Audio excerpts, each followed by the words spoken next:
पुराने जमाने की बात है। इराक और मिस्र के दरमियान एक बहुत पुराना गांव आबाद था।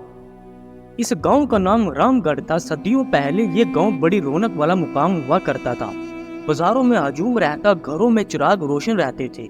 मगर वक्त के साथ साथ गांव के चश्मे खुश्क हो गए, जमीन बंजर हो गई और लोग रोजगार की तलाश में दूसरे शहरों की तरफ निकल गए। अब वहां सिर्फ कुछ टूटे हुए मकान, खाली गली और हवा का शोर सुनाई देता था। इन्हीं दिनों एक गरीब मजदूर जैन ने इस वीरान गांव का रुख किया।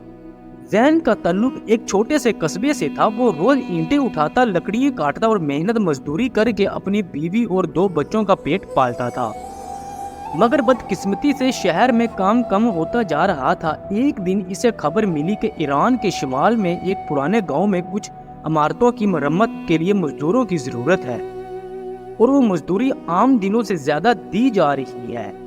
जैन ने अपनी बीवी से इजाजत ली, बच्चों को प्यार किया और एक छोटे सा थैला लेकर रवाना हो गया।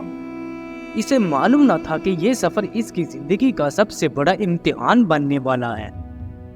2 दिन का तवील सफर तय करने के बाद जब जैन इस गांव में दाखिल हुआ तो शाम ढल रही थी। सूरज पहाड़ों के पीछे छुप रहा था। आसमान पर हल्की सी रोशनी थी। गांव की टूटी फूटी दीवारें और खाली गलियां एक अजीब सा सन्नाटा पेश कर रही थी, जैसे वक्त रुक गया हो। जैन ने देखा कि चंद मजदूर एक पुरानी हवेली की मरम्मत में मसरूफ है। एक बूढ़ा निगरान इन पर नजर रखे हुए था। जैन ने अदब से कहा, अस्सलाम वालेकुम बाबा, सुना है यहाँ काम मिलेगा। बूढ़े ने गौर से इसे देखा और बोला, हाँ काम तो है, मगर यहाँ ठहरना हर किसी के बस की बात नहीं। रातें कुछ अजीब सी हैं। जैन मुस्कुराया और बोला, मैं गरीब आदमी हूँ बाबा, डर से नहीं पेट भरता।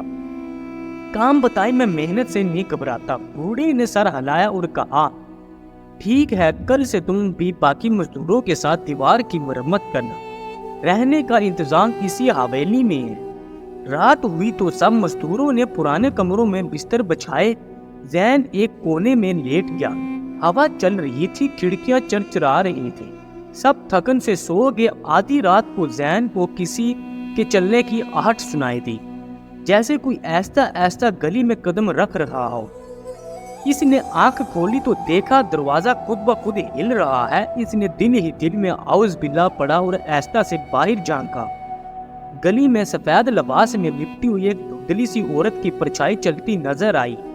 वो ऐसा ऐसा गांव के दरमियान मौजूद पुराने कुएं की तरफ जा रही थी।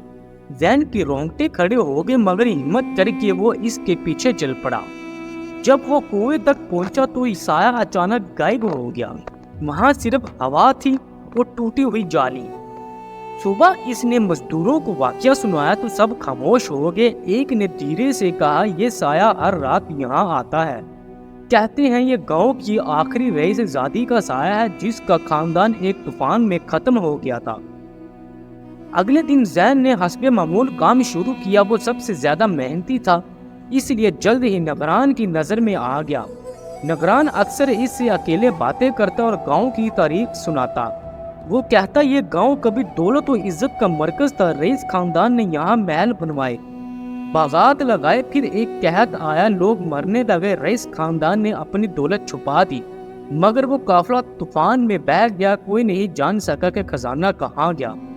तब से ये गांव वीरान पड़ा है। जैन को वो कहानियां हैरान कर देती, मगर इसके जहन में सबसे ज्यादा तजस्सुस इस साए का था।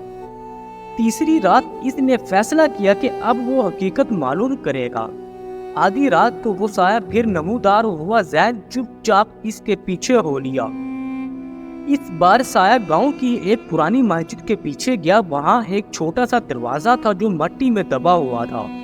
साया जैसे ही दरवाजे के करीब पहुंचा, दीवार में मौजूद पुरानी लकड़ी हिलने लगी, जैसे कोई राज खुलने वाला हो। अचानक साया फिर गायब हो गया। अगले दिन जैन ने वहां की मिट्टी हटाई तो नीचे एक पुराना तय खाना निकला।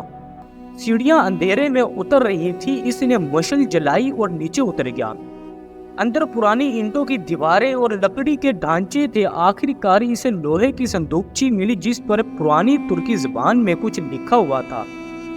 ताला जंग आलूदा था। जैन ने एक लोहे की सलाख तोड़ी और जोर लगाकर ताला खोल लिया। अंदर सोने, चांदी, कीमती पत्थर और सिक्के भरे हुए थे। زین حیران رہ گیا، اس کے دل میں آیا کہ یہ خزانہ لے کر بھاگ جائے، کوئی دیکھ تو رہا نہیں۔ وہ سوچنے لگا میری بیوی میرے بچے کتنی مشکل میں ہیں، یہ سب بدل جائے گا۔ مگر اسی لمحے اسے پیچھے سے وہی سایہ نظر آیا۔ اس بار وہ بہت قریب تھا، جیسے کسی نے کان میں سرگوشی کی ہو۔ یہ خزانہ تمہارا نہیں ہے۔ زین خوف زیادہ ہوا اور فوراً پیچھے ہٹ گیا۔ سایہ جیسے ہی غصے میں لہرانے لگا۔ زین نے بلند آواز میں کہا، میں غریب ہوں مگر چور نہیں، میں کچھ نہیں چھپاؤں گا۔ یہ سن کر سایہ آہستہ سے پیچھے ہٹا اور دیوار میں جذب ہو گیا۔ اگلے دن زین نے سارا واقعہ نگران کو سچ بتا دیا۔ نگران نے گاؤں کے چند بزرگوں کو بلایا، سب نے مشالیں لے کر تہہ خانے میں جا کر خزانہ دیکھا۔ سب حیران اور خوش ہوئے۔ وہ خزانہ دراصل گاؤں کے پرانے رئیس خاندان کا تھا۔ بزرگوں نے فیصلہ کیا کہ یہ خزانہ گاؤں کی بہتری اور تعمیر میں استعمال کیا جائے گا۔ نئی عمارتیں بنوائی گئی، کھیتوں میں چشمے دوبارہ جاری ہو گئے، مسجد کی مرمت ہوئی، لوگ واپس آنے لگے۔ یوں رام گڑھ گاؤں دوبارہ آباد ہو گیا اور زین کو بزرگوں نے گاؤں کا امیر اور تعمیرات کا سرپرست مقرر کر دیا۔ اسے ایک خوبصورت گھر دیا گیا، اس کی بیوی اور بچے بھی گاؤں میں آ گئے۔ وہ سایہ پھر کبھی نظر نہیں آیا۔ شاید خزانہ امانت میں لٹانے سے رئیس زادی کی روح کو سکون مل گیا۔ پوری کہانی سننے کے لیے آپ سب دوستوں کا بہت شکریہ۔ آپ کو یہ کہانی کیسی لگی پلیز کمنٹس میں اپنی رائے دیں۔ ہمارا channel story T V official کو سبسکرائب کریں، بیل آئیکن کا بٹن دبائیں تاکہ ہر آنے والی نئی ویڈیو بآسانی آپ تک پہنچتی رہے۔